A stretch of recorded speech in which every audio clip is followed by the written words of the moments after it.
Hello students, good morning. Shivaji group of institutions की online class में कक्षा 10 के समस्त विद्यार्थियों का स्वागत है। बच्चों, पुनरावृत्ति के अंतर्गत मैं आपको तुलसीदास पढ़ा रही थी। तो तुलसीदास में शीर्षक था धनुष भंग।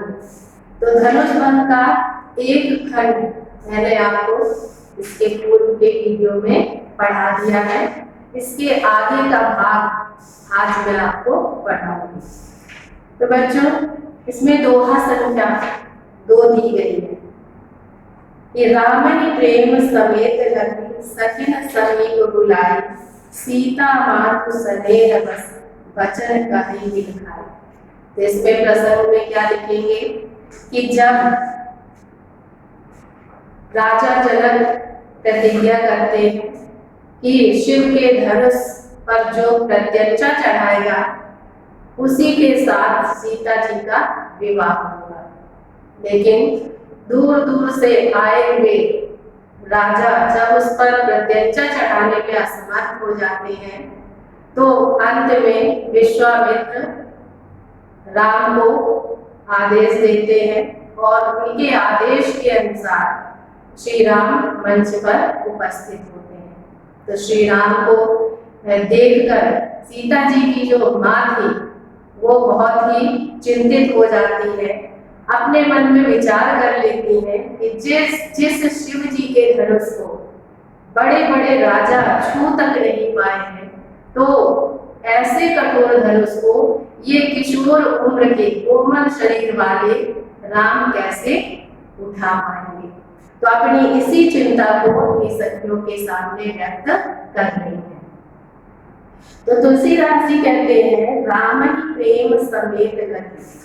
श्री राम को प्रेम समेत बड़े प्रेम के साथ लक्ष्मण ने देख करके सखिन समीप बुलाई। सीता जी की माँ ने अपनी सखियों को समीप बुलाई, अपने पास में बुलाया। तो श्री राम को बड़े प्रेम से देखने के बाद सीता जी की माँ ने अपनी सखियों को अपने पास बुलाया।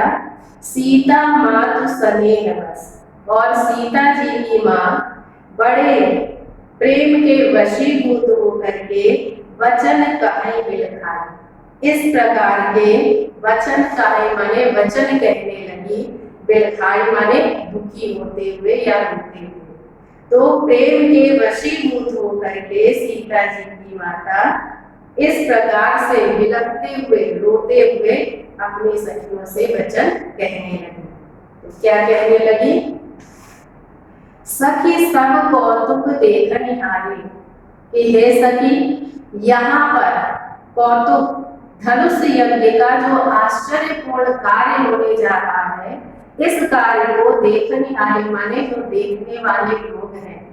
जेऊ कहावत हेतु हमारे, और जेऊ माने जो कहावत कहलाते हैं, हेतु हमारे हमारे हितैषी, और जो हमारे हितैषी कहलाते हैं। तो सीता जी की माँ अपनी सखियों से क्या कहती है कि हे सखी, यहाँ पर धनुष यज्ञ के इस आश्चर्यपूर्ण कार्य को देखने वाले और जो हमारे हितैषी कहलाते हैं, को ना बुझाई कहि गुरु पाई। इनमें से को ना माने कोई भी नहीं, बुझाई माने समझा रहा है, कहि गुरु पाई, और गुरु पाई माने गुरु के पास जाकर के कोई कुछ कह रहा है। तो इस संबंध में गुरु के पास जाकर के ना तो कोई कुछ कह रहा है और ना ही उन्हें कोई समझाने का प्रयास कर रहा है कि ए बालक असि हठ भलिना, क्योंकि ए बालक, ये जो नाम है ये बालक है, किशोर अवस्था के हैं, और असि हठ, और इनके लिए इतना कठोर प्रण करना भले नहीं माने ये उचित नहीं है। ये जो राम है ये किशोर उम्र के हैं और इनके लिए ऐसी कठिन प्रतिज्ञा करना उचित नहीं है। रावण बाण छुआ नहीं चाहा। पिताजी की माँ क्या कहती है कि रावण ने और बाण माने बाणासुर ने छुआ नहीं चाहा। चाहा माने जिस शिव जी के कठोर धनुष को छू तक नहीं सके। कि रावण और बाणासुर जैसे शक्तिशाली राजा भी जिस शिव जी के कठोर धनुष को छू तक नहीं सके हैं, हारे सकल भूप कलिदाता। और यहाँ तक कि सकल भूप सभी राजा हारे माने हार गए हैं, कलिदाता अपना गर्व या घमंड प्रदर्शित करके, अपनी शक्ति का प्रदर्शन करके सभी राजा ही हार मान चुके हैं। सो धनु राज कुंवर करते हैं। सो धनु माने वह धनुष राज कुंवर करते हैं। श्री राम जैसे कोमल शरीर वाले राजकुमार के करते ही माने हाथ में दिया जा रहा है। तो ऐसा शिव जी का कठोर धनुष कोमल शरीर वाले किशोर अवस्था वाले श्री राम के हाथ में दिया जा रहा है। बाल मराल की मंदर में वो क्या कहती हैं कि बाल मराल, मराल माने हंस के, बाल माने बच्चे, की माने क्या कभी मंदर ले मंदराचल पर्वत को उठा सकते हैं। अर्थात जिस प्रकार से बाल हंस मंदराचल पर्वत को नहीं उठा सकते, उसी प्रकार से ये किशोर उम्र वाले कोमल शरीर वाले श्री राम इस शिव जी के कठोर धनुष को कैसे उठा पाएंगे। भूप सयानप सकल सिनानु, यहाँ तक कि भूप राजा जनक की, सयानप माने जो चतुराई थी, सकल सिनानु वो सब व्यर्थ हो गई है, बेकार हो गई है। सखी विधि गति कछु जात न जाने। सीता जी की माँ अपनी सखी से कहती है कि ये सखी विधि गति, विधाता का जो विधान है, कछु जाति न जाने, उसे कुछ जाना नहीं जा सकता है। कि ईश्वर क्या करना चाहता है ये कुछ भी जाना नहीं जा सकता है।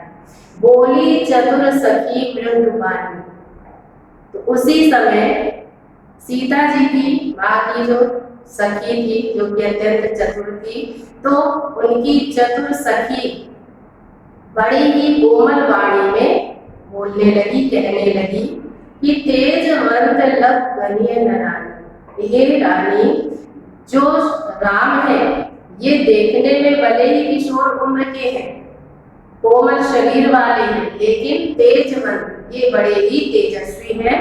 लग गनिय न, इनको आप छोटा मत समझिए। कहाँ कुंभज कहाँ से हुआ पारा, वह सखी क्या कहती है कि कहाँ कुंभज, कहाँ तो कुंभज माने अगस्त ऋषि, कहाँ सिंधु अपारा, और कहाँ अपारा माने विशाल, सिंधु माने सागर। तो कहाँ तो अगस्त ऋषि और कहाँ ये विशाल सागर, लेकिन फिर भी सोसेव अगस्त ऋषि ने उस विशाल सागर को सुखा दिया था।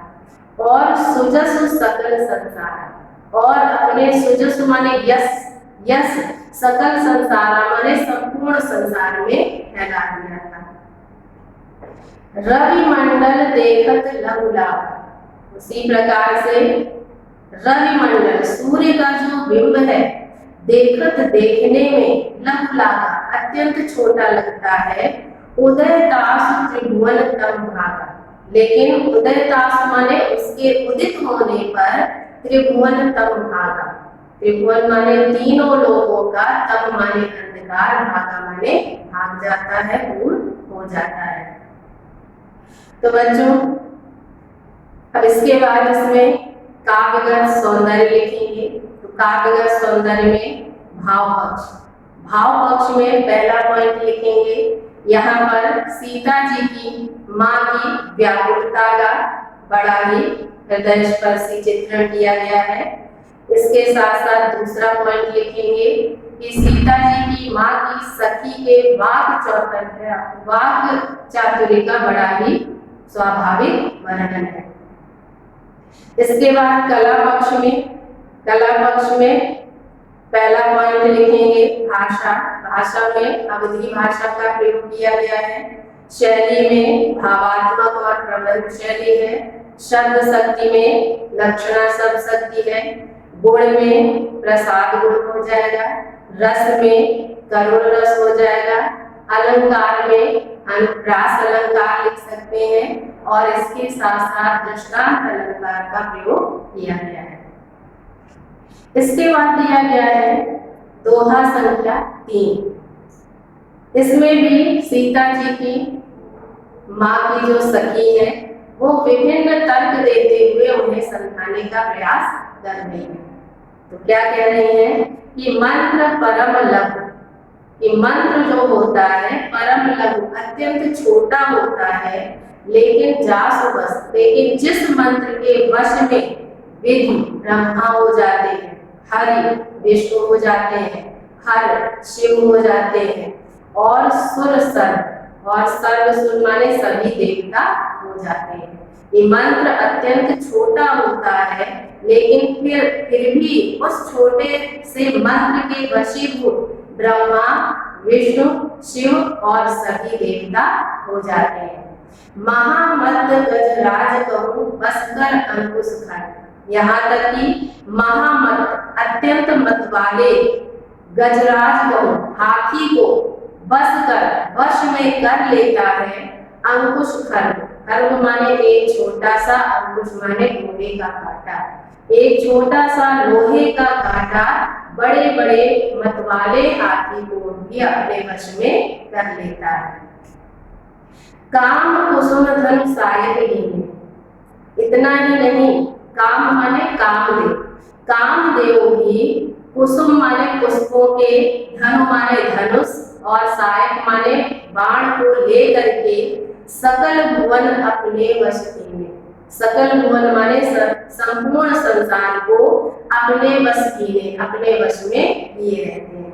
तो कामदेव भी पुष्पों के धनुष और बाण से संपूर्ण संसार को अपने वश में किए रहते हैं। देवी तजिए संशय अस जानी। तो वह सखी सीता जी की माँ से क्या कहती है? अस जानी, इन सब बातों को समझते हुए देवी, हे देवी, तजिए संशय, आपके मन में जो शंका है उस शंका को तजिए माने त्याग कीजिए। भंजक धनुष राम सुनु रानी। तो हे रानी, मेरी बात ध्यान से सुनो। भंजक धनुष राम, जो राम है वो धनुष को अवश्य ही भंग कर देंगे। शिव जी का जो कठोर धनुष है उसे अवश्य ही तोड़ देंगे। सखी वचन सुनी है परिप्रीति। इस प्रकार से तुलसीदास जी कहते हैं कि जब सीता जी की माँ ने अपनी सखी के इन वचनों को सुना तो सुनी, उन वचनों को सुन करके है परिप्रीति। है परिप्रीति माने उन्हें उसकी बातों पर विश्वास हो गया। मिटा विषाद बढ़ी अति प्रीति। और उनके मन में जो विषाद माने दुख था वो मिट गया, समाप्त हो गया।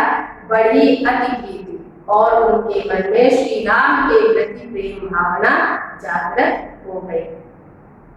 तब राम ही विलोकी बैठे। तब उसके पश्चात राम ही श्री राम को विलोकी माने देख करके, वैदेही माने सीता जी, फिर उसके पश्चात सीता जी ने श्री राम को देखा और श्री राम को देखने के पश्चात सभय हृदय, भयभीत हृदय से बिनवत जिहते। बिनवत माने विनती करने लगी, जिहते ही माने जिस किसी देवता की, अर्थात उनके मन में जिस किसी भी देवता का ध्यान आ जाता वो उसी से विनती करने लगती। मन ही मन मनाव अकुलानी। और इस प्रकार से सीता जी मन ही मन, मनाव माने देवताओं की मनौती मनाने लगी और अकुलानी माने व्याकुल होने लगी। तो इस प्रकार से सीता जी व्याकुल होकर के देवताओं की मन ही मन मनौती मनाने लगी। हो प्रसन्न महेश भवानी।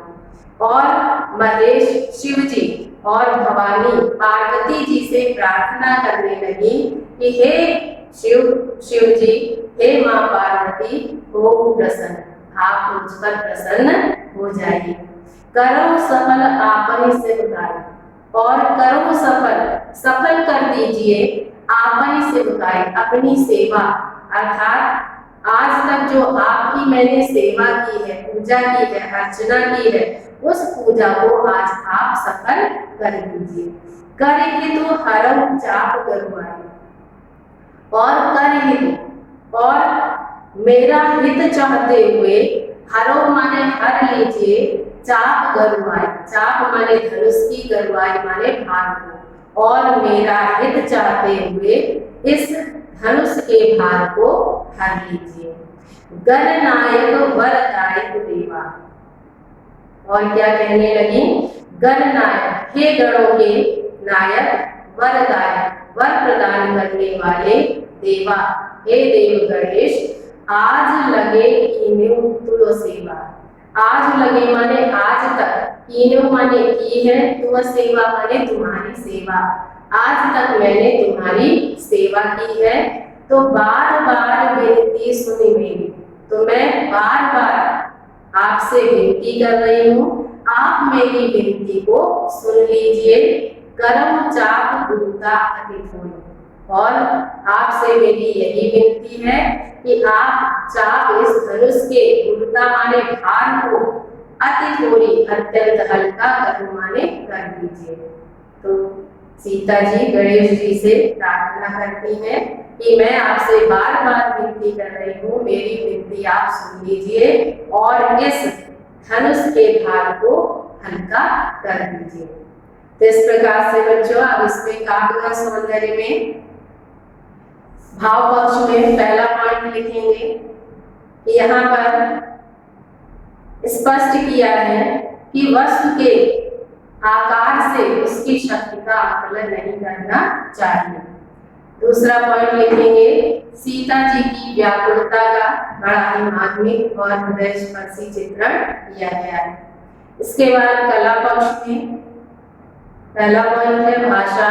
भाषा में अवधि भाषा का प्रयोग है, शैली में भावात्मक और प्रबंध शैली है, शब्द शक्ति में लक्षणा शब्द शक्ति है, गुण में प्रसाद गुण हो जाएगा, रस में करुण रस हो जाएगा, और छंद में यहाँ पर दोहा और चौपाई छंद का प्रयोग किया गया है। अलंकार में दृष्टांत अलंकार है, अनुप्रास अलंकार का प्रयोग किया गया है, रस में करुण रस हो जाएगा। तो बच्चों आज के लिए इतना ही।